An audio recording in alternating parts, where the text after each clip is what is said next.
হাঁসের বাচ্চাটা ডিমের থেকে ফুটার পর পুকুরে যায়, নদীতে যায়। বাংলাদেশ স্বাধীন হওয়ার পর এমন অনেক খবর পাওয়া গেছে ইলেকট্রনিক্স মিডিয়ায়, প্রিন্টিং মিডিয়ায়, যে কিছু হাঁসের বাচ্চা সাঁতার না জানার কারণে নদীতে ডুবে মারা গেছে, পুকুরে ডুবে মারা গেছে। কথা কয় না, একটাও মরে নাই। মাত্র ডিমের থেকে দুনিয়াতে আসলো। ওই হাঁসের বাচ্চাটাকে সাঁতার কে শিখাইল? জোরে বলতে হবে, কে শিখাইছে? হাঁসের বাচ্চাটা তো কোনো নেভি স্কুলে ভর্তি হয় নাই। কথা কয় না, তাইলে হাঁসের বাচ্চাটাকে সাঁতার শিখাইলেন কে? মুরগির বাচ্চাটা ডিমের থেকে ফোটার সাথে সাথে মার স্তনের দিকে যায় না, পুকুরে যায় না, নদীতে যায় না, টুকটুক করে জমিনের মধ্যে আধার তালাশ করে। যখন শত্রু দেখে তার মা একটা রেড অ্যালার্ট জারি করে দেয়, একটা রেড সিগন্যাল জারি করে দেয়, সাথে সাথে বাচ্চাগুলো মার পাখার ভিতরে ঢুকে যায়। কে শিখাইলো এটা রেড অ্যালার্ট? জোরে বলেন, কে শিখাইছে? আরেকটা সিগন্যাল দিলে বাচ্চাগুলো পাখার নিচে যায় না, বাচ্চাগুলো মার মুখের থেকে খাবার নিয়ে টানাটানি করে। তো দুইটা সিগন্যাল দুই রকম। এই শিক্ষাটা খেয়ে দিল। গাভীর বাচ্চাটা যখন দুনিয়াতে আসে, এক কদম দুই কদম দাঁড়ায় কি পুকুরে সাঁতার কাটতে যায়, জমিনের মধ্যে কি আধার তালাশ করে। ওই গাভীর বাচ্চাটা এক কদম দুই কদম সামনের দিকে আগায়, মার উলানের দিকে যায়। ওখানে গিয়ে মার উলানে টান দিয়া দুধ খাওয়ার চেষ্টা করে।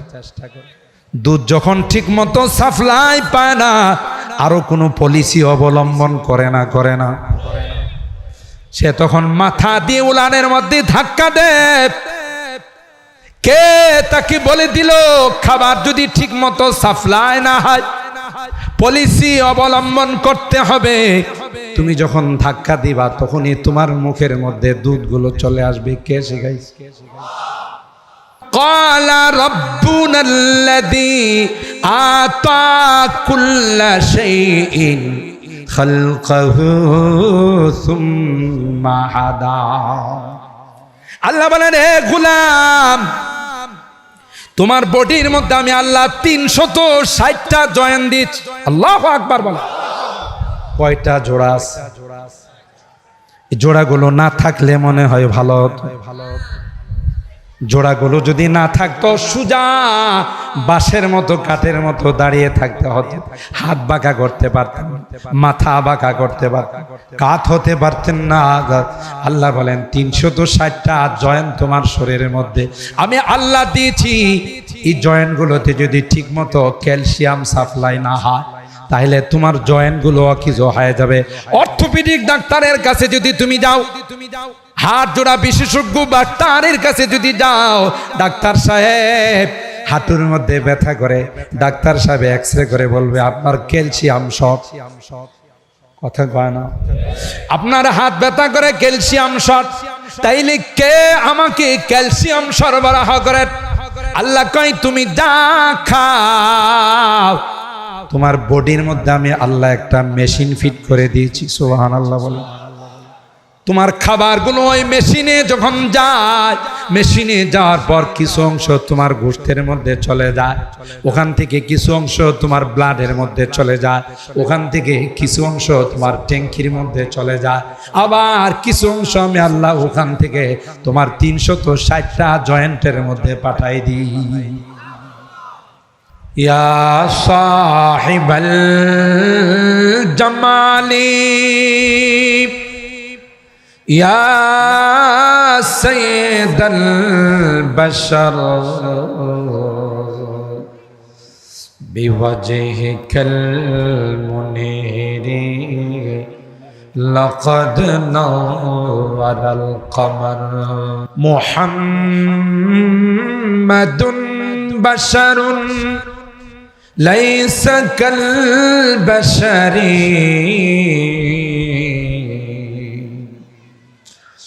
মুহাম্মাদুন বাশারুন লাইসা কাল বাশারি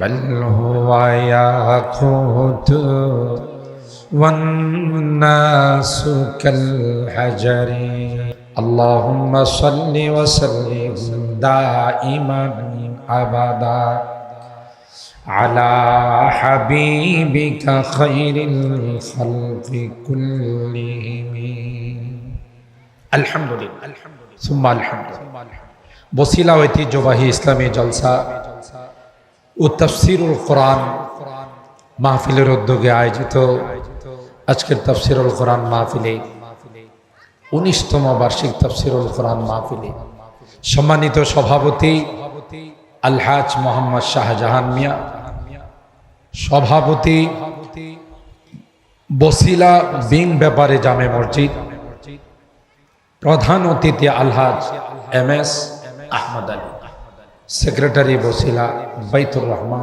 বড় মসজিদ ঢাকা। আজকের মাহফিলের মধ্যমণি ডক্টর সৈয়দ মোহাম্মদ এনায়েতুল্লাহ আব্বাসী সাহেব কিছুক্ষণের মধ্যেই আমাদের মাঝে চলে আসবেন ইনশাআল্লাহ। আজকের মাহফিলের আরো অনেক বুজুর্গ উলামা একরাম আছেন। হযরত মাওলানা শেখুত তাফসীর হযরত মাওলানা খুরশিদ আলম কাসমি সাহেব, অনেক উলামা একরাম বয়ান অনেকেই করেছেন, অনেকেই করবেন। আমি খুব লং টাইম আলোচনা করে আপনাদের কষ্ট দেব না, সংক্ষিপ্ত সময়ে কিছু কথা বলার জন্যে কুরআনুল কারীমের সূরা আর-রূম এর 22 নম্বর আয়াতে কারিমা তেলাওয়াত করেছি। সরকারে দু আলম মাহবুবে কিবরিয়া সৈয়দুল কাওনাইন সৈয়দুস সাকালাইন হযরতে মুহাম্মদুর রাসূলুল্লাহ সাল্লাল্লাহু তাআলা আলাইহি ওয়াসাল্লামের অসংখ্য হাদিস থেকে ছোট্ট একখানা হাদিস পাঠ করেছি।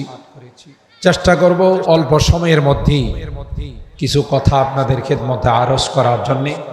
আল্লাহ পাকের দরবারে তৌফিক চাই। সকলে বলুন আল্লাহুম্মা আমিন। আরেকটু জোরে বলুন আল্লাহুম্মা আমিন। মোহতারাম হাজিরিন, মাহে রমাদান আসন্ন। আগামীকাল চাঁদ দেখা গেলে রাত্রেই তারাবি হবে, সাহারি আমরা খাবো ইনশাআল্লাহ। পরের দিন থেকেই রমাদানুল মুবারক শুরু হবে। আর যদি আগামীকাল চাঁদ দেখা না যায়, পরের দিন চাঁদ দেখা যাবে, অর্থাৎ একদিন আর 2 দিনের মতো আছে। অনেক বড় দামি মাস, অনেক বড় বরকতি মাস। এই সিয়াম সাধনা আল্লাহ আমাদের জন্য 1 মাসেরই বিধান দিয়েছে, একটি শর্ট কোর্স, যার মাধ্যমে আমরা খুব সহজেই তাকওয়া অর্জন করতে পারব। আর তাকওয়া এত বড় দৌলত, মহামূল্যবান নিয়ামত। এই তাকওয়া যাদের অর্জন হয়ে যাবে, পরকালের সমস্ত সুখ শান্তি তাদের জন্য বরাদ্দ। সুবহানাল্লাহ। আর একটা এই তাকওয়া অর্জন করার একটা সুবর্ণ সুযোগ রমজানুল মুবারকের সিয়াম সাধনার মাধ্যমে।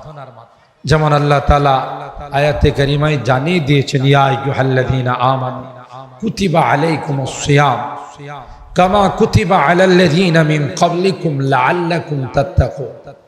তোমাদেরকে মুত্তাকি বানানোর জন্যই মূলত আমি তোমাদের উপর সিয়ামকে ফরজ করেছি। আর কোরআনে কারীমের সূরাতুজ যুখরুফের আরেক আয়াতের মধ্যে আল্লাহ বলেন, ওয়া ইন কুল্লু যালিকা লাম্মা মাতাউল হায়াতিদ দুনিয়া ওয়াল আখিরাতু ইনদা রাব্বিকা লিল মুত্তাকিন। যা দেখো এগুলো দুনিয়ার চাকরি, টাকা পয়সা, সোনা কড়ি, অট্টালিকা, টাওয়ার, এগুলো দুনিয়ার চাকরি। তুমি চলে যাবা, এগুলো থেকে বাড়িওয়ালা নাই রে ভাই, বাড়ি আছে বাড়িওয়ালা নাই, গাড়ি আছে গাড়িওয়ালা নাই। দুনিয়া একটা ধোঁকাবাজ, এখানে আমাকে আপনাকে থাকতে দিবে না। গাদ্দার আমার আপনার কাছ থেকে বিদায় নিয়ে যায়, আমাকে আপনাকে লাথি মেরে বিদায় করে দেবে। ঠিক কিনা বলেন? এই জন্য পরকালের সুখ শান্তি পাওয়ার জন্য যে সনদের দরকার, যে সার্টিফিকেটের দরকার, সেটা হলো তাকওয়ার সার্টিফিকেট। ঠিক কিনা বলেন? আর এই তাকওয়া অর্জন করার সুবর্ণ সুযোগ হলো মাহে রমাদান। যাই হোক, এই বিষয়ের উপরে আজকেও আপনারা আপনাদের খতিব মহোদয়ের কাছ থেকে, ইমাম এবং খতিবদের কাছ থেকে আলোচনা শুনেছেন। আমি শুধু আসন্ন বিদায় একটু টাচ ছিলাম। আমি যে আয়াতে কারিমা তিলাওয়াত করছি, আল্লাহ তাআলা সূরা আর রুমের 20 নম্বর আয়াত থেকে নিয়ে 25 নম্বর আয়াত পর্যন্ত অনেকগুলো কুদরতি নিদর্শনের আলোচনা করেছে। এর মধ্যেই আল্লাহ বলেন, দেখো আমার কুদরতি নিদর্শনের অন্যতম নিদর্শন হলো খালকুস সামাওয়াতি ওয়াল আরদ, আসমান আর জমিনের সৃষ্টি। দেখো বিশাল আসমান বানাইছে, আল্লাযী খালাকা সাবআ সামাওয়াতি তিবাকা। একটা আসমান বানাই নাই, কয়টা আসমান বানাইছেন আল্লাহ? 7টি আসমান স্টেপ বাই স্টেপ, তবকা তবকা করে আল্লাহ তাআলা সৃষ্টি করেছেন। সাবআ সামাওয়াতি তিবাকা। তাফসীরের কিতাবে আসে এক একটা আসমান এক একটা দামি দামি জিনিস দিয়ে আল্লাহ বানাইছে। কোন আসমান লাল স্বর্ণ, কোন আসমান সাদা স্বর্ণ, কোন আসমান জওহর দি, কোন আসমান জমররাত দি, ইয়াকুত দি। এক একটা আসমানকে আল্লাহ জাল্লা জালালুহু আম্মা নাওয়ালু এক একটা দামি জিনিস দিয়ে বানাইছে। এরপর আল্লাহ বলেন, মা তারা ফি খালকির রহমানি মিন তাফাউত। আমার এই সৃষ্টির মধ্যে কোনো খুঁত খুঁজে পাবে না, কোনো ত্রুটি বিচ্যুতি খুঁজে। সুবহানাল্লাহ বলছেন। ওই তোমাদের ইসামিয়ানাতে তালাশ করলে দেখা যাবে কোথাও ছিদ্র আছে, কোথাও একটু সমস্যা আছে, প্রবলেম আছে, ঠিক কিনা? আমি যে এত বড় বিশাল সামিয়ানা বানাইলাম, আমার গোটা সামিয়ানায় বিন্দু পরিমাণ কোনো ত্রুটি তুমি খুঁজে বলেন আছে? ফারজিল বাসারা হাল তারা মিন ফুতুর সুম্মা রজিল বাসারা কাররাতাইন ইয়ানকালিব ইলাইকাল বাসারু খাসিআন ওয়া হুয়া হাসিব। আল্লাহ বলেন, অত্যাধুনিক মেশিন দিয়ে, দামি যন্ত্রপাতি দিয়ে তোমরা যদি তালাশ করো, বারবার যদি তাকাও, আমার গোটা আসমানি কোথাও কোন রকমের ত্রুটি তোমরা খুঁজে পাবেন। সুবহানাল্লাহ। কারণ আমি আল্লাহর কারসাজি, আমি আল্লাহর কারিগরি। তোমার একটা প্যান্ডেল বানানোর জন্য এতগুলো খুঁটির দরকার হয়েছে, আর বিশাল আসমান আমি আল্লাহ বানাইছি, কোথাও একটা পিলারও তুমি খুঁজে পাবে না। আছে আল্লাহর আসমানে কোনো পিলার আছে? একটাও নাই। সুম্মা রুজিল বাসারা কাররাতাইনি ইয়ানকালিব ইলাইকাল বাসারু খাসিআন ওয়া হুয়া হাসিব। আল্লাহ বলেন, শুধু তাই নয়, প্রথম আসমানকে আমি আল্লাহ ইন্না যায়্যানাস সামাআদ দুনিয়া বিজিনাতিল কাওয়াকিব ওয়া হিফযাম মিন কুল্লি শাইতানিন মারিদ লা ইয়াসমাউনা ইলাল মালাইল আ'লা ويقذفون من كل جانب دحورا ولهم عذاب واصب إلا من خطف الخطفة فأتبعه شهاب ثاقب.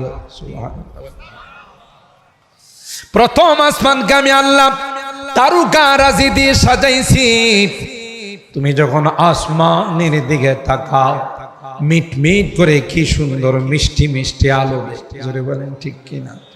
কে সাজাইছে? শুধু এই আসমানের মধ্যে তারকা দিয়া সাজাইছি তা নাই, না বিক্রাগাত জাহাজ আর স্টিমার নিয়ে এক দেশ থেকে আরেক দেশে যায়। আল্লাহর আকাশের মধ্যে যদি তারকা রাজি না হতো, তাইলে তাদের পক্ষে সমুদ্রে পথে চলা সম্ভব হতো না। আসমান বানাইছি, জমিন বানাইছি, চন্দ্র বানাইছি, সূর্য বানাইছি। চন্দ্রের আলো যদি তোমার ফল ফসলের মধ্যে তার আলো যদি না লাগতো তাইলে ফল ফসল কোনোদিন বড় হতো না। সারাদিন চন্দ্র সূর্য আলো দিয়ে তার ডিউটি শেষ করে যখন বিদায় নেয়, চন্দ্রকে বলে, যা ভাই, এ ভাই আমি সারাদিন ডিউটি করলাম, রাত্রের বেলায় তোমার কিরণ, তোমার আলো তুমি বিতরণ করো। বৈজ্ঞানিকরা কয় সূর্যের আলো না লাগলে বড় হয় না, এটার মধ্যে তার স্বাস্থ্য বাড়ে না, এটা আস্তে আস্তে পুক্ত হয়। আর চন্দ্র আলো দিয়ে তার মধ্যে যে কালার, সেই কালার সৃষ্টি করে প্রত্যেকটা ফলের যে স্বাদ, ভিন্ন ভিন্ন স্বাদের আবিষ্কার করে দেয়। আল্লাহ বলেন, আলাম তারাও আন্নাল্লাহা সাখখারা লাকুম মা ফিস সামাওয়াতি ওয়া মা ফিল আরদ ওয়া আসবাগা আলাইকুম নি'মাহু যাহিরাতান ওয়া বাতিনা। আল্লাহ ডাক দেয়া কই, গোলাম, মাথা থেকে পা পর্যন্ত আমার নিয়ামতে তুমি নিমজ্জিত। সুবহানাল্লাহ। ফাবিআই আলা রাব্বিকুমা তুকাদ্দিবান, বলো আমার কোন নিয়ামতটাকে তুমি অস্বীকার করতে পারবে? ঠিক কিনা বলেন? ফাবিআই আলা রাব্বিকুমা তুকাদ্দিবান, হে মানব আর দানব, তোমরা আমার কোন নিয়ামতটাকে অস্বীকার করতে পারবে? তোমার গোটা বডিটা আমার নিয়ামতে নিমজ্জিত। একটা সেকেন্ড যদি আমার নিয়ামত উঠাইনি, তুমি আর এই পৃথিবীর জমিনে বাঁচতে পারবে না। ঠিক কিনা? অক্সিজেন দেখে আমার আপনার যে অক্সিজেন কে দিচ্ছেন, এই অক্সিজেনের দাম আছে না নাই? আপনি আইসিইউতে ভর্তি করেন, সিসিইউতে ভর্তি করেন, এসডিইউতে ভর্তি করেন, এক সপ্তাহে আপনার রোগীর বিল আসবে 8 লক্ষ টাকা। আসে না? ইউনাইটেডের মতো হাসপাতাল, স্কয়ারের মতো হাসপাতাল, এবার কেয়ারের মতো হাসপাতাল, আসগর আলীর মতো হাসপাতাল, এই নামি দামি হাসপাতালে যদি আপনার রোগী ভর্তি করেন, তাকে যদি লাইফ সাপোর্টে রাখতে হয়, আইসিইউতে যদি রাখতে হয়, এক সপ্তাহ পরে তার বিল আসবে 8 থেকে 10,000 টাকা। ঠিক কিনা বলেন? আপনি যদি ডাক্তারকে জিজ্ঞাসা করেন এত বিল আসলো কেন, বলবে যে মেশিনটা দিয়ে ওনাকে লাইফ সাপোর্ট দেওয়া হয়, এটা বড় দামি মেশিন, কৃত্রিম শ্বাস প্রশ্বাস দেওয়া হয়। তাইলে যদি এক সপ্তাহের বিল 8 থেকে 10 লক্ষ টাকা, আমার আল্লাহ যে অক্সিজেন দিলেন, এটা কি এক সপ্তাহ, এক মাস, এক বছর? আল্লাহ যদি আমাকে জিজ্ঞাসা করেন, এ নাদান, গোটা জিন্দেগি আমি তোকে ফ্রেশ অক্সিজেন দিয়ে, একটা অক্সিজেন যে ব্যবহৃত অক্সিজেন তুই বাহির করে দিয়েছস, আমি গাছ গাছালি লাগাই দিছি, ওরা তোমার এই অক্সিজেনকে চুষে নিয়ে গেছে, আর ফ্রেশ অক্সিজেন আমি তোমাকে সরবরাহ করেছি। কোনোদিন তো তোমার কাছে বিল চাইনি, চাইছেন? এক সপ্তাহের বিল যদি 8 থেকে 10 লক্ষ আসে, এক মাসের বিল কি আসে, এক বছরের বিল কি আসবে? আমার গোটা জিন্দেগিতে 60, 70, 80 বছর আমার আল্লাহ অক্সিজেন দিয়া লালন পালন করছেন, সেই আল্লাহ কি আমার একটা সেজদা পাওয়ার উপযুক্ত নয়? জোরে বলেন। সেই আল্লাহকে আমার কাছ থেকে 5 ওয়াক্ত নামাজের জন্য 20 মিনিট করে 50 মিনিট সময় নিতে পারে না? 20 মিনিট করে, হ্যাঁ, 40, 50, 60, 70, 80, 100 মিনিট, 120 মিনিট সময় আল্লাহ কি আমার কাছে পায় না? 100 মিনিট সময় পায় না? কিন্তু আমরা কি সেই সময়টা আল্লাহকে দিই? 24 ঘন্টা, রাত দিন 24 ঘন্টা দুনিয়ার ধান্দায় আমরা লিপ্ত থাকি। আল্লাহ বলে, আরে গোলাম, আমাকে একটা সিজদা দিয়ে যা। তুই যখন সিজদায় পড়ে যা, আমার সমস্ত নিয়ামতের শুকরিয়া আদায় হয়। সেই সময়টাও তো আমরা আল্লাহকে দিতে রাজি, আমরা নেমো খারাপ। এই জন্য তো আল্লাহ বলেন, হ্যাঁ, ওয়াকানা আল ইনসানু কাফুরা, যে ইনসান বড় নাফরমান। বানাইলাম আমি, মার পেটে খাবার দিলাম আমি, দুনিয়াতে আসার পর তার মার বুকে তার খাবার স্টক করে রাখলাম, এরপরে মোটা চাউল খাইতে পারবে না, 28-এর চাউল খাওয়া তার পক্ষে সম্ভব নয়, কারণ তার গলার ছিদ্রটা আছে 27। 28-এর চাউল যদি ঢুকায়, এটা কি ভিতরে ঢুকবে? এটা তো 1 ইঞ্চি আরো বেশি। এই জন্য আল্লাহ বলেন তোমার জন্য আমি জমিনের মধ্যে চিকন চাউল উৎপাদন করে দিছি। সুবহানাল্লাহ বলে। পোলাওয়ের চাউল, তোমার আম্মা তোমার আব্বা তোমাকে নরম করে খিচুড়ি পাকায়া খাওয়াইছে, চাউলটা দিছেন কি? জোরে বলেন কে দিয়েছেন? আলাম তারাও আন্নাল্লাহ সাখখারা লাকুম মা ফিস সামাওয়াতি ওয়া মা ফিল আরদ ওয়া আসবাগা আলাইকুম নি'আমাহু যাহিরাতাও ওয়া বাতিনা। আল্লাহ ডাক দেয়া কই গোলাম কিছুই চায় না, সারাদিন আমার সূর্য তোমাকে বিদ্যুৎ দেয়। কোনদিন কি সূর্য ধর্মঘট করছে? বেতন ভাতা বাড়ায় দিতে হবে, না হলে ডিউটি করবো না। কোনদিন সূর্য ধর্মঘট করে নাই, কোনদিন কর্মবিরতি ডাকে নাই। সকাল থেকে নিয়ে সন্ধ্যা পর্যন্ত আমাকে আপনাকে বিদ্যুতের সার্ভিস দিয়েছে। আল্লাহ তাআলা তো প্রতি মাসে আমাদের জন্য বিদ্যুতের বিল পাঠান নাই, পাঠাইছে। আল্লাহ যে বিদ্যুৎ দিয়েছেন ডেস্কো আর পল্লী বিদ্যুতের চাইতে বিদ্যুতের পাওয়ার কম না বেশি? সব কিছু তোমার জন্য ফ্রি করে দিলাম। আর মুয়াজ্জিন আমার পক্ষ থেকে যখন তোমাকে ডাক দেয় হাইয়া আলাস সালাহ, আসো রে নামাজে আসো, তুমি জিজ্ঞাসা করো গেলে কি হবে, তখন মুয়াজ্জিন বলে হাইয়া আলাল ফালাহ। আসলে দুনিয়াতেও মঙ্গল পরকালেও মঙ্গল, ঠিক কিনা বলে? এইটুকুন সময়ও যদি তুমি আমাকে না দাও তাহলে কিন্তু কঠিন পরিণতি হবে। আমি যদি তোমার একটা নিয়ামত সম্পর্কে জিজ্ঞাসা করি, গোটা জিন্দেগীর সব কিছু দিয়েও তুমি এই নিয়ামতের বিনিময় দিতে পারবে। আল্লাহ বলেন খালকুস সামাওয়াতি ওয়াল আরদ, আসমান আর জমিন নিয়ে তুমি চিন্তা করো। কে সাজাইছেন এই আসমান, কে সাজাইছেন এই জমিন? পৃথিবীতে তো শুধু পানি আর পানি ছিল, কোথাও পৃথিবীতে মাটি ছিল না। কোরআনের সূরাতুল আম্বিয়ার আয়াত ওয়া জাআলনা মিনাল মাই কুল্লা শাইইন হাই, সব কিছুকে আমি পানির থেকে সৃষ্টি করেছি। গোটা পৃথিবীতে শুধু পানি আর পানি ছিল। সর্বপ্রথম পৃথিবীতে যেখানে মাটির আবিষ্কার হয়েছে সেটা হলো খানায়ে কাবার ভিতরে। সুবহানাল্লাহ। পানির মধ্যে যখন মাটি হয়, বালু দিয়া ভরাট করা হয়, এটা শক্ত থাকে না নরম থাকে? বলে পুকুর যদি ভরাট করা হয়, খাল বিল যদি ভরাট করা হয়, এই মাটি কি শক্ত হয় না নরম হয়? স্বাভাবিক চলাফেরা করা যায়। আল্লাহ কই তোমরা, আমি যেহেতু পানির মধ্যে মাটির আবিষ্কার করছি, তোমাদের চলাচলে কষ্ট হবে। এই জন্যে আমি আল্লাহ তোমাদের জন্যে অগণিত অসংখ্য পাহাড় বানাই দিলাম, যে পাহাড়ের দ্বারা মাটিকে আমি মজবুত করে দিলাম। সবচেয়ে বেশি পাহাড় হলো সৌদি আরব, তাই না? সৌদি আরবের শুধু পাহাড় আর পাহাড়। খুব সম্ভব সৌদির প্রথম বাদশা যিনি, ধরেন বাদশা ফয়সাল বা যেই প্রথম বাদশা থাকে, পাহাড়গুলো বোধহয় উনি বানাইছেন, তাই না? সৌদি আরবের যিনি প্রতিষ্ঠাতা রাষ্ট্রপতি, তিনি বোধহয় কি করছেন? কে বানাইছে? জোরে বলেন কে?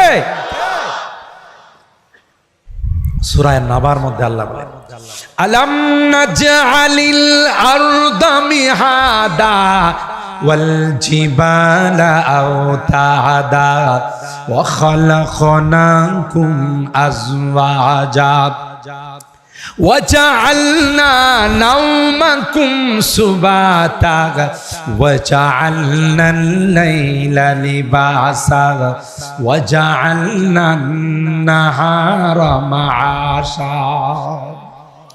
আল্লাহ বলেন তোমরা কি একটু তাকাও না, একটু চিন্তা করো না? জমিনটা তোমাদের জন্য বিছানা বানাইলাম, আর এই জমিনে চলাচল করতে তোমাদের প্রবলেম হবে। এই জন্য আমি আল্লাহ জমিনের মধ্যে পাহাড় বানাই দিলাম। আওতাদ ওয়াতাদুনের বহুবচন, পাহাড় কে আল্লাহ তাআলা বলেন পেরাক হিসাবে বানাই দিলাম, যেন জমিন যেন নড়াচড়া না করে, তোমাদের চলাচল যেন স্বাভাবিক। সুবহানাল্লাহ। অন্য আয়াতে আল্লাহ বলেন ওয়াফি আনফুসিকুম আফালা তুবসিরুন। দূরে যাওয়ার দরকার নাই, তোমার বডির মধ্যে তুমি চিন্তা করো, মাথা থেকে নিয়ে পা পর্যন্ত। আল্লাহ বলেন তোমার এই বডিটা কত সুন্দর করে আমি বানাইলাম, তোমার স্ট্রাকচারটাকে কত সুন্দর করে সাজাইলাম। আল্লাহ ডাক দিয়া কয় সমস্ত অঙ্গগুলো ফেরেশতা দিয়ে সাজাইলাম, সেটআপ দেওয়াইলাম, কিন্তু মুখটা যখন সেটআপ দেওয়ার দরকার হলো তখন স্বয়ং আমি আল্লাহ কুদরতি হাতে মুখটাকে সেটআপ দিলাম। সমস্ত দামি জিনিসগুলো তোমার চেহারার মধ্যে রেখে দিলাম, চোখটাও চেহারার মধ্যে রেখে দিলাম, কানটাও চেহারার মধ্যে রেখে দিলাম, নাকটাও চেহারার মধ্যে রেখে দিলাম, মেমোরিটাও আমি আল্লাহ তোমার চেহারার মধ্যে রেখে দিলাম। ঠিক কিনা বলুন? আল্লাহ বলেন এগুলো আমার নিজের হাতে কুদরতে হাতে সেটআপ দিয়েছি। কেন? আল ওয়াজহু মাজহারু কুদরাতিল্লাহি তাবারাকা ওয়া তাআলা। একটা চেহারা দেখলে যেন তুমি আমি আল্লাহর পরিচয় পেয়ে যাও। তোমাকে একটা মেমোরি শক্তি দিয়েছি, চিন্তা শক্তি দিয়েছি, পৃথিবীর কাউকে চিন্তা শক্তি দেয় নাই। তুমি মেমোরি দিয়ে চিন্তা চেতনা দিয়ে আমি আল্লাহকে তুমি বের করবে। কে গো আসমান বানাইছেন, কেউ গো জমিন বানাইছেন, কে সাগর মহাসাগর বানাইলেন, কে একই বাগানের মধ্যে ফুল বানায়, কোনটা সূর্যমুখী হয়, কোনটা হাসনাহানা হয়, কোনটা নার্গিস ফুল হয়, এক একটার গ্রান এক এক রকম। এটা আমি আল্লাহর কারসাজি ছাড়া আর কিছুই না। गुलिस्तान में जाकर हर एक गुल को देखा, गुलिस्तान में जाकर हर एक गुल को देखा, तेरा ही से रंगत तेरा ही से बू है, तेरा ही से रंगत तेरा ही से बू है। কবি নাক দিয়া বলেন আমি যখন ফুলের বাগানে যাই, এক একটা ফুলের কালার এক এক রকম, এক একটা ফুলের গ্রান এক এক রকম। সূর্যমুখী ফুলটা কার দিকে রূপ করে দাঁড়াই থাকে?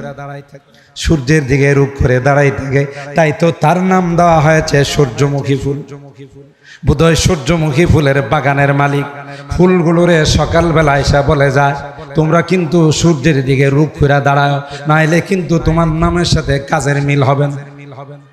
মালিকে বলে দে, কে বলাইছেন?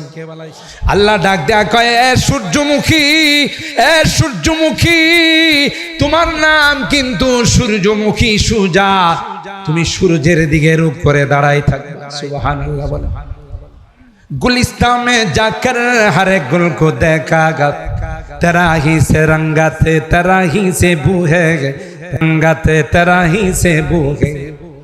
किस्मत किया हर शय को कसम अज़ल ने, किस्मत किया हर शय को कसम अज़ल ने, जिस चीज को जिसके लिए काबिल नजर आया, बुलबुल को दिया नालावा परवाना को जलना, बुलबुल को दिया नालावा परवाना को जलना, गम हमको दिया सबसे जो मुश्किल नजर आया। সব জিনিসের বন্টন কে করছে? জোরে বলেন কে? কোকিল কত মধুর কণ্ঠে আমাকে ডাকে, ময়না কত সুন্দর করে কথা কয়। আল্লাহ কয় সবচেয়ে কঠিন জিনিস তোমাদেরকে দিলাম, চিন্তা শক্তি তোমাদের মেমোরিতে দিলাম। এই চিন্তা শক্তি দিয়ে মালিককে খুঁজে বের করবা, তোমার খালেককে খুঁজে বের করবা, তোমার সৃষ্টিকর্তা পালনেওয়ালা জাতকে খুঁজে বের করবা। কথা বলেন ঠিক কিনা? আল্লাহ বলেন ওয়া মিন আয়াতিহি খালকুস সামাওয়াতি ওয়াল আরদ ওয়া ইখতিলাফু আলসিনাতিকুম ওয়া আলওয়ানিকুম। তোমাদের ভাষাগত পরিবর্তন, তোমরা বাংলাদেশি বাংলা ভাষায় কথা বলো, সৌদি আরবের মানুষ আরবিতে কথা কয়, ইন্ডিয়ার মানুষ হিন্দিতে কথা কয়, পাকিস্তানের মানুষ উর্দুতে কথা কয়। ঠিক কিনা বলেন? এই যে ভাষাগত পরিবর্তন, এই তো গেল 21শে ফেব্রুয়ারি আন্তর্জাতিক মাতৃভাষা দিবস আমরা পালন করেছি। ঠিক কিনা বলেন? 21শে ফেব্রুয়ারি আসলে আমাদের স্লোগান 21শে ফেব্রুয়ারি আমি কি তোমায় ভুলিতে পারি। কথা কয় কিন্তু কোরআনে আল্লাহ কয় এই ভাষা তোমরা বানাও নাই, স্থপতি রাষ্ট্রপতি শেখ মুজিব বানায় নাই। কথা বলেন ঠিক কিনা? কে বানাইছে? আমি যদি আপনাদের একটু গোড়ার দিকে নিয়ে যাই, হযরত আদমকে যখন আল্লাহ তাআলা বানানোর ইচ্ছা করলেন, ফেরেশতাদের কাছে আল্লাহ পেশ করলেন ইন্নী জাইলুন ফিল আরদি খলিফা, জমিনের মধ্যে প্রতিনিধিত্ব করার জন্য আমার একজন খলিফা বানাবো। তোমাদের মতামত কি, পরামর্শ নেওয়ার জন্য। ফেরেশতারা কয় কি দরকার? এমন জাতি বানাবেন আতাজআলু ফিহা মান ইউফসিদু ফিহা ওয়া ইয়াসফিকু দিমা, এমন জাতি কেন বানাবেন যারা জমিনে কি মারামারি করবে, রাজনৈতিক দল এক একজন এক একটা করবে, কেউ বিএনপি, কেউ আওয়ামী লীগ, কেউ জাতীয় পার্টি, দলীয় কারণে তাদের মধ্যে গন্ডগোল হবে, বিভিন্ন বিষয় নিয়ে মারামারি করবে। আল্লাহ দরকার না গাই, আমরাই তো তোমার তাসবিহ তাহলিলের জন্য যথেষ্ট। আল্লাহর কাছে জবাব দিয়েছি। আপনাদের কাছে প্রশ্ন, এই যে ফেরেশতারা বলল যে যাদেরকে বানাবেন ওরা মারামারি করবে, কাটাকাটি করবে, খুনাখুনি করবে, রক্তপাত করবে, আমাদেরকে তো আল্লাহ এখনো বানান নাই, বানাইছেন শুধু পেশ করলেন। তাইলে ফেরেশতারা কি করে বুঝলো আমরা যে এক একজন এক একটা দল করব, আমরা যে মারামারি করব, কাটাকাটি করব, খুনাখুনি করব? এটার এক নাম্বার জবাব হলো আমাদের পূর্বে পৃথিবীর মধ্যে জিন জাতির বসবাস ছিল, এরা গোটা পৃথিবীটা অশান্ত করে ফেলছে। এই জন্য আল্লাহ ফেরেশতা পাঠায়া সবগুলোকে জমিন খালি করে পাহাড়ে জঙ্গলে তাদেরকে পাঠিয়ে দিয়েছে। এই জন্য কোনো বাচ্চা কাচ্চাদেরকে যখন জিন ধরে, জিন হুজুরের কাছে নিয়ে গেলে যখন তাকে ছাড়ায়, জিজ্ঞাসা করে তোর নাম কি? কয় পবিত্র সরকার। কথা কয় না? তোর নাম কি? আমার নাম অমুক রাজমন। কথা কয়? যত বিজাতির নাম আছে এগুলো বলে। কোন জায়গায় তুমি বসবাস করো? অমুক পাহাড়ে, অমুক জঙ্গলে আমি থাকি, বলে না? সবগুলো থেকে পৃথিবীটাকে খালি করে দিয়েছে, কারণ আল্লাহ কয় তোমাদেরকে দিয়ে হবে না, আমি এমন এক জাতি বানাবো যারা গুনাহ যদি হয়ে যায় সাথে সাথে চোখের পানিগুলো ছেড়ে দিয়ে আমার আল্লাহর কাছে তাওবা করবে। জিন জাতি নয়, পৃথিবীর কেউ গায়েব জানে না, ঠিক কিনা বলেন? যারা বলে যে নবী আলিমুল গায়েব, নিঃসন্দেহে কোরআনের আয়াতের বিরুদ্ধে কথা বলে। কথা বলেন ঠিক কিনা?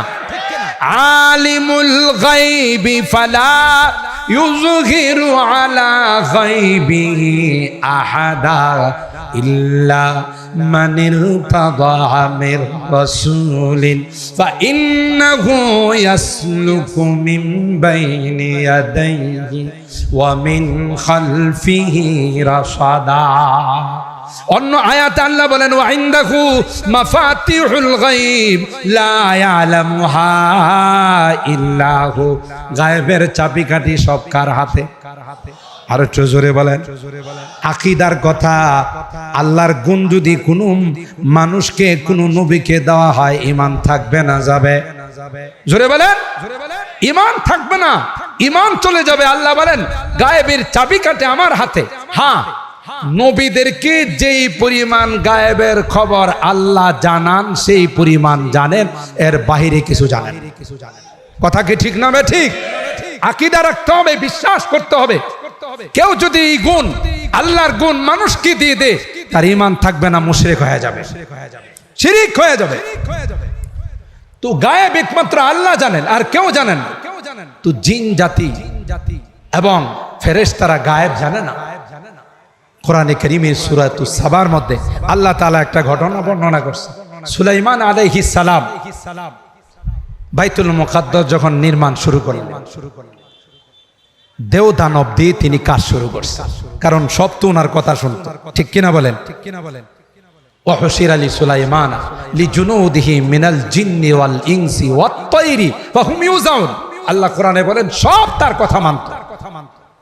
দেও দানব দিয়ে যখন তিনি বাইতুল মুকাদ্দাসের কাজ শুরু করে দিলেন, আল্লাহর কি কুদরতি কারিশমা।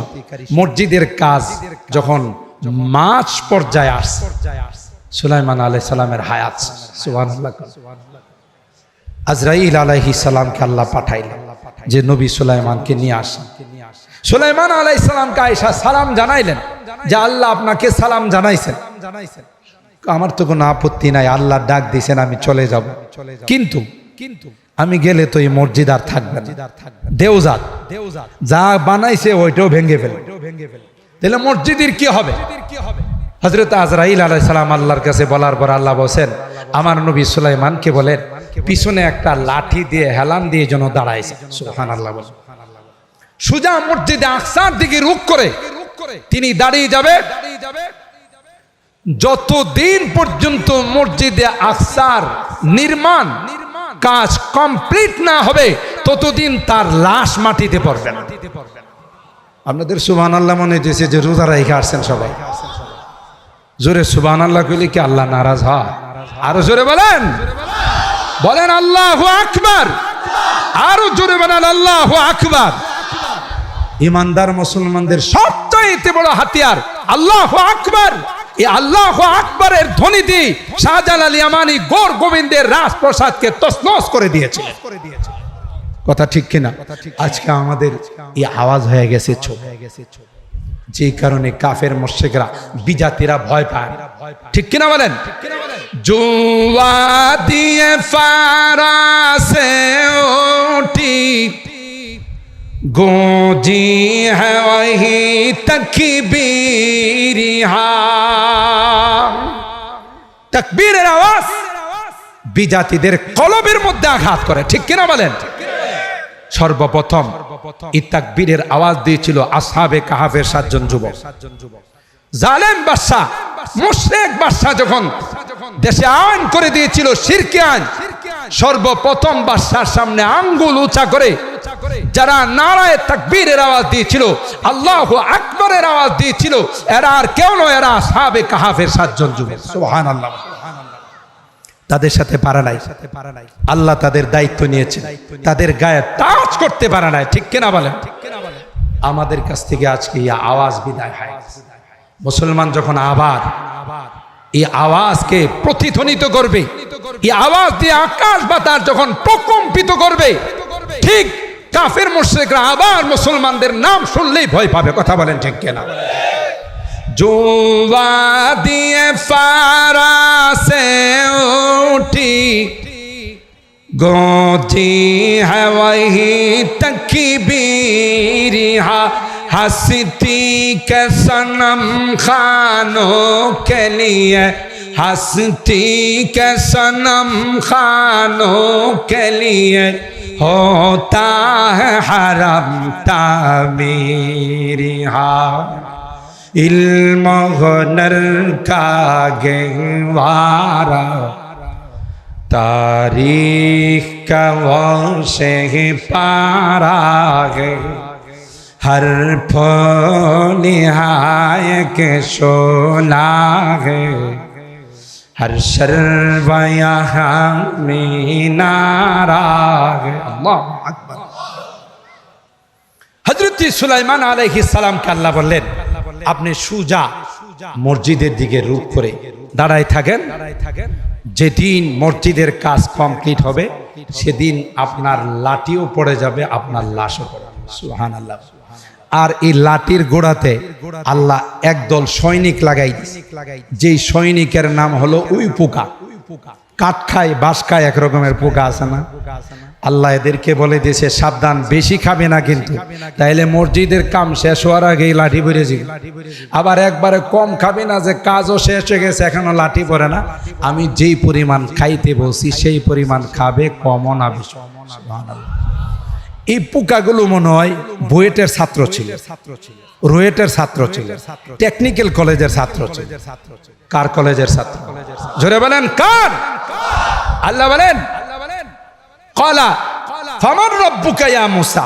ফেরাউন যখন হযরতে মূসা আর হারুনকে বলছিল তোমরা যেই রবের দাওয়াত দিতে আসছো তোমাদের রবের পরিচয় কি, তখন জবাব দিয়েছে ক্বালা রাব্বুনাল্লাযী আতা কুল্লা শাইইন খালকাহু সুম্মা হাদা। হযরত মূসা পয়গম্বর বলেন, এ বিশ্ব সন্ত্রাস ফেরাউন, তুই জানিস না আমাদের রবকে? আমাদের রব তিনি রে যিনি শুধু বানিয়ে ছেড়ে দেন না, প্রত্যেকটা প্রাণীকে দুনিয়াতে পাঠানোর পূর্বে তার চলার জন্য কি দরকার, তার পৃথিবীতে বাঁচার জন্য কি দরকার, সবগুলো শিখাইয়াই আল্লাহ তাকে দুনিয়াতে পাঠাইছে। হাঁসের বাচ্চাটা ডিমের থেকে ফুটার পর পুকুরে যায়, নদীতে যায়। বাংলাদেশ স্বাধীন হওয়ার পর এমন অনেক খবর পাওয়া গেছে ইলেকট্রনিক্স মিডিয়ায়, প্রিন্টিং মিডিয়ায়, যে কিছু হাঁসের বাচ্চা সাঁতার না জানার কারণে নদীতে ডুবে মারা গেছে, পুকুরে ডুবে মারা গেছে। কথা কয় না, একটাও মরে নাই। মাত্র ডিমের থেকে দুনিয়াতে আসলো। ওই হাঁসের বাচ্চাটাকে সাঁতার কে শিখাইল? জোরে বলতে হবে, কে শিখাইছে? হাঁসের বাচ্চাটা তো কোনো নেভি স্কুলে ভর্তি হয় নাই। কথা কয় না, তাইলে হাঁসের বাচ্চাটাকে সাঁতার শিখাইলেন কে? মুরগির বাচ্চাটা ডিমের থেকে ফোটার সাথে সাথে মার স্তনের দিকে যায় না, পুকুরে যায় না, নদীতে যায় না, টুকটুক করে জমিনের মধ্যে আধার তালাশ করে। যখন শত্রু দেখে তার মা একটা রেড অ্যালার্ট জারি করে দেয়, একটা রেড সিগন্যাল জারি করে দেয়, সাথে সাথে বাচ্চাগুলো মার পাখার ভিতরে ঢুকে যায়। কে শিখাইলো এটা রেড অ্যালার্ট? জোরে বলেন, কে শিখাইছে? আরেকটা সিগন্যাল দিলে বাচ্চাগুলো পাখার নিচে যায় না, বাচ্চাগুলো মার মুখের থেকে খাবার নিয়ে টানাটানি করে। তো দুইটা সিগন্যাল দুই রকম, এই শিক্ষাটা খেয়ে দিল। গাভীর বাচ্চাটা যখন দুনিয়াতে আসে, এক কদম দুই কদম দাঁড়ায় কি পুকুরে সাঁতার কাটতে যায়, জমিনের মধ্যে কি আধার তালাশ করে। ওই গাভীর বাচ্চাটা এক কদম দুই কদম সামনের দিকে আগায়, মার উলানের দিকে যায়। ওখানে গিয়ে মার উলানে টান দিয়া দুধ খাওয়ার চেষ্টা করে। দুধ যখন ঠিক মতো সাপ্লাই পায় না, আরো কোনো পলিসি অবলম্বন করে না, সে তখন মাথা দিয়ে উলানের মধ্যে ধাক্কা দেয়। কে তাকে বলে দিল খাবার যদি ঠিক মতো সাপ্লাই না হয়, পলিসি অবলম্বন করতে হবে? তুমি যখন ধাক্কা দিবা তখনই তোমার মুখের মধ্যে দুধগুলো চলে আসবে। কে শিখাইছে? হযরত মুসা পয়গম্বর ফেরাউনকে বলে দিল, ক্বালা রাব্বুনাল্লাযী আতা কুল্লা শাইইন খালকাহু সুম্মা হাদা। আল্লাহ বলেন, হে গোলাম, তোমার বডির মধ্যে আমি আল্লাহ 360টা জয়েন দিচ্ছি। আল্লাহু আকবার বলো। কয়টা জোড়া আছে? জোড়াগুলো না থাকলে মনে হয় ভালো হতো। জোড়াগুলো যদি না থাকতো সুজা বাঁশের মতো কাঠের মতো দাঁড়িয়ে থাকতে হতো, হাত বাঁকা করতে পারতেন, মাথা বাঁকা করতে পারতেন, কাত হতে পারতেন না। আল্লাহ বলেন 360টা জয়েন্ট তোমার শরীরের মধ্যে আমি আল্লাহ দিয়েছি। এই জয়েন্টগুলোতে যদি ঠিক মতো ক্যালসিয়াম সাপ্লাই না হয়, তাহলে তোমার জয়েন্টগুলো অকিজ হয়ে যাবে। অর্থোপেডিক ডাক্তারের কাছে যদি তুমি যাও, হাত জোড়া বিশেষজ্ঞ ডাক্তারের কাছে যদি যাও, ডাক্তার সাহেব হাঁটুর মধ্যে ব্যথা করে, ডাক্তার সাহেব এক্সরে করে বলবে আপনার ক্যালসিয়াম শর্ট। কথা কয় না? আপনার হাত ব্যথা করে ক্যালসিয়াম শর্ট, তাইলে কে আমাকে ক্যালসিয়াম সরবরাহ করে? আল্লাহ কয় তুমি যা খাও, তোমার বডির মধ্যে আমি আল্লাহ একটা মেশিন ফিট করে দিয়েছি। সুবহানাল্লাহ বলো। তোমার খাবারগুলো ওই মেশিনে যখন যায়, মেশিনে যাওয়ার পর কিছু অংশ তোমার গোশতের মধ্যে চলে যায়, ওখান থেকে কিছু অংশ তোমার ব্লাডের মধ্যে চলে যায়, ওখান থেকে কিছু অংশ তোমার ট্যাঙ্কির মধ্যে চলে যায়, আবার কিছু অংশ আমি আল্লাহ ওখান থেকে তোমার 360টা জয়েন্টের মধ্যে পাঠাই দিই। কে পাঠান? আল্লাহ বলেন ওয়াফি আনফুসিকুম আফালা তুবসিরুন, কেন তোমার নিজের বডির দিকে তাকাও না? কে বানাইছে, কে তোমাকে পালেন, আর কার সামনে গিয়ে তুমি মাথা নত করো? ঠিক কিনা বলেন? রিজিকের মালিক আমি আল্লাহ, হায়াতের মালিক আমি আল্লাহ, সব কিছু পরিবর্তন করলাম আমি আল্লাহ। হযরতে সুলাইমান আলাইহিস সালামের ওই লাঠি খাওয়ার পোকাকে আল্লাহ বলে দিলেন, আমি যেই পরিমাণ খাইতে বলছি তার বেশিও খাবে না, কমও খাবে না। এদিক দিয়ে মসজিদে আকসার কাজ কমপ্লিট, লাঠি খাওয়াও কমপ্লিট। আল্লাহু আকবার বলেন। হযরত সুলাইমান পয়গম্বরের লাশ মাটিতে পড়ে গেছে, কোনো কিচ্ছা নয়, গল্প নয়, সূরা সাবার আয়াত। আর দেওদানবরা কাজ করে আর একজন রে কয়, আগে তো ইস্তেঞ্জার জন্য ওয়াশরুমে যাইতো, এখন কি যে হলো, হেরার ইস্তেঞ্জাও লাগে না, খাইতেও যায় না, ওয়াশরুমেও যায় না। এই যে এক রূপ করে দাঁড়াইছে, আর কোনো এদিক সেদিকও তাকায়। কথা বলেন ঠিক কিনা? আসলে যে উনি চলে গেছেন তাদের খবর আছে। ফালাম্মা খাররাব তাবায়ানাতিল জিন্নু আল্লাহু কানু ইয়ালামুনাল গায়বা মা লাবিসু ফিল আযাবিল মুহিন। সুলাইমান আলাইহিস সালামের লাশটা যখন পড়ে গেছে, এখন তাদের হুঁশ এসে, ইয়া আল্লাহ, কার ভয়ে এতদিন কাজ করলাম, হেদি নাই। সুবহানাল্লাহ, জোরে বলেন। আল্লাহ দেখাই দিয়েছে যে গায়েব জানেন একমাত্র কে। জোরে বলেন কে? ফেরেশতারাই যখন ভেটু দিল, আরেকটা কথা মনে মনে বলল, লা ইয়াখলুকা রাব্বুনা খালকান আকরামা আলাইহি মিন্না ওয়ালা আ'লাম। আল্লাহ যদি আদমকে বানায়, এই আদম আমাদের চাইতে বেশি সম্মানিত হবে না, এই আদম আমাদের চাইতে বেশি জাননেওয়ালা হবে না। এই বিষয়টা ফেরেশতারা মনে মনে গোপন করেছিল। আল্লাহ 5 মাস পরে জানতে পারছে যে তারা বিষয়টা মনে মনে গোপন করছে। কয় মাস পর? কথা কয় না। জানেন না অন্তরের কি খবর? চোখের ইশারায় যুবকরা কার সাথে কি কথা কয় এটাও কে জানে? কয় না, যুবকরা অনেক সময় কথা কয় না, তার গার্লফ্রেন্ড, তার বান্ধবীরে ইশারায় কথা কয়, হেও বুঝে যে কোন জায়গায় যাইতে হবে। কথা বলেন ঠিক কিনা? যদিও এবারের 14 তারিখটা যুবকরা বেশি সুবিধা করতে পারে নাই, দিনের বেলায় ছিল জুমা, রাত্রের বেলায় ছিল শবে বরাত। কথা কয় না। এমন এক বিপদে পড়ছে, মুসলমানের সন্তান হিসাবে শবে বরাত না থাকলে বন্ধুরা কবি কিরে তোরে শবে বরাতে দেখলাম না আমি 100 রাকাত পড়ছি। কথা বলেন ঠিক কিনা?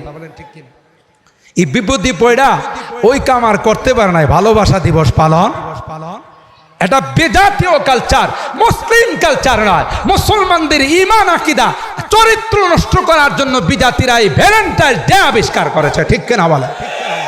জারদ সন্তানের ফ্যাক্টরি খোলার জন্য। কারণ এরা জানে কোরআনের বিরুদ্ধে, ইসলামের বিরুদ্ধে, মসজিদের বিরুদ্ধে, মাদ্রাসার বিরুদ্ধে, নায়েবে রাসূলদের বিরুদ্ধে তারাই কথা বলে, তারাই কলম ধরে, যাদের জন্মের মধ্যে কোথাও না কোথাও লিক আছে। জন্ম ঠিক নাই, 14 তারিখে রাত্রে জন্ম নিছে। কথা কয় না। 14 তারিখের ভালোবাসা দিবস পালন করতে গিয়ে জন্ম নিছে। এটির কি জন্ম ঠিক আছে? এটা কি হালাল জাদা না হারাম জাদা?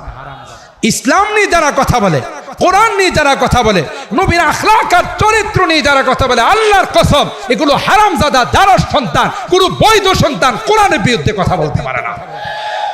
কথা বলেন ঠিক কিনা?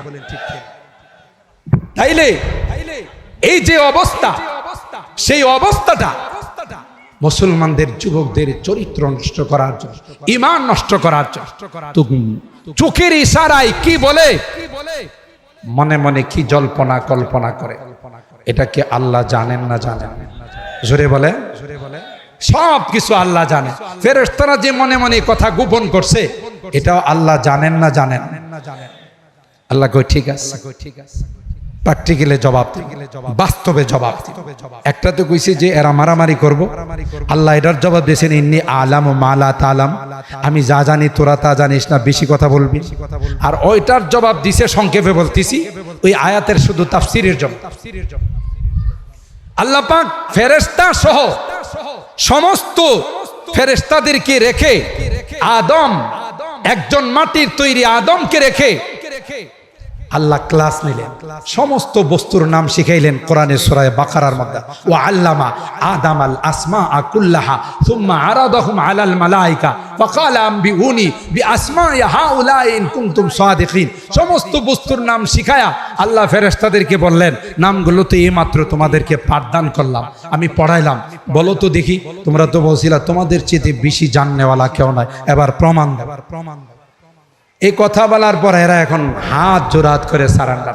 ক্বালু সুবহানাকা লা ইলমা লানা ইল্লা মা আল্লামতানা ইন্নাকা আনতাল আলিমুল হাকীম। সারেন্ডার করে বললেন, আল্লাহ না না, আমরা মনে নাই, আমরা শিখতে পারি নাই, মুখস্থ করতে পারি নাই। আল্লাহ কয়, বলার সময় তো পণ্ডিতি করছি, তোমাদের চেয়ে বেশি জাননেওয়ালা নাই, তোমাদের চেয়ে বেশি সম্মানিত কেউ নাই। এখন কেন পারো না? জানতেই যদি পারো তাহলে বলতে পারো না কেন? হযরতে আদমকে আল্লাহ ডাক দিয়ে বলেন, ইয়া আদম আম্বিহুম বিআসমাইহিম। হে আদম, তুমিও তো ক্লাসে ছিলা বলে জি, তাহলে নামগুলো বলতে পারবা? আদম আলাইহিস সালাম বললেন, আল্লাহ আপনি যদি অনুমতি দেন, শুধু নাম নয়, প্রত্যেকটা বস্তুর নাম, তার প্রকার, কোন বস্তুটা দিয়ে কি কাজ নেওয়া হয়, সবগুলো আপনার অনুমতিতে আমি এক্ষুনি পেশ করে দিতে পারবো।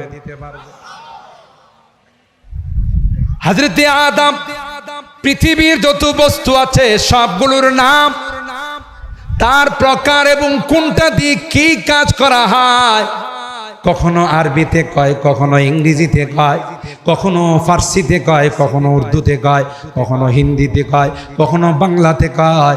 এরকম ভাবে প্রত্যেকটা বস্তুর নাম ৭০০ ভাষা দিয়ে হযরতে আদম আল্লাহর সামনে পেশ করে দিলেন। কয়শত? তাহলে ভাষা কি আমরা বানাইছি না আগের থেকে আইছি? হযরতে আদমের সন্তানরা কিয়ামত পর্যন্ত যত ভাষা ব্যবহার করবে, মালাই ভাষা বলেন, চায়না ভাষা বলেন, ইংরেজি বলেন, বাংলা বলেন, সিলেটি বলেন, চট্টগ্রামী বলেন, নোয়াখালী বলেন, বরিশালের বলেন, যত ভাষা যেই রকমে ব্যবহার করব, এই রকমের ৭০০ ভাষা দিয়ে সমস্ত বস্তুর নাম আল্লাহর সামনে পেশ করে দিয়েছে। তাহলে বুঝা গেল ভাষা এটা কারো আবিষ্কার, কথা কয় না। ইংরেজি ভাষা কেউ আবিষ্কার করে নাই, আরবি ভাষা কেউ আবিষ্কার করে নাই। বাবা আদম আলাইহিস সালামের সন্তান, সে হোক ইংরেজ, হোক সে ইহুদি, হোক খ্রিস্টান, হোক হিন্দু, হোক বৌদ্ধ, ভাষা তো একটা ব্যবহার করে। এই ভাষাগুলো বাবা আদম আলাইহিস সালাম তখনই আল্লাহর সামনে সমস্ত বস্তুর নাম সব ভাষা দিয়ে তিনি পেশ করে দিলেন। আর এই ভাষাগুলো কিয়ামত পর্যন্ত আদম আলাইহিস সালামের এই ভাষাগুলো তার সন্তানদের মধ্যে আল্লাহ বিস্তার করে দিয়েছেন। সুবহানাল্লাহ। তাইলে বুঝা গেল আমাদের বাংলা ভাষাও আমাদের আদি পিতা আদম কি করছেন? যখন এই গ্লাসের নাম আসছে তখন আল্লাহর কাছে বলছে যে আল্লাহ এটা হলো গ্লাস, এই গ্লাসের মধ্যে আবার ছোট সাইজের যেটা এটা হলো ৪ কাপ, আবার যেটা একটু বড় হয় এটাকে মগ বলে। এই সবগুলো আল্লাহর সামনে তিনি বলে দিয়েছেন বাংলা ভাষা। সুবহানাল্লাহ। তাহলে বোঝা গেল আন্তর্জাতিক মাতৃভাষা দিবস এটা আমাদের আবিষ্কার করা নয়।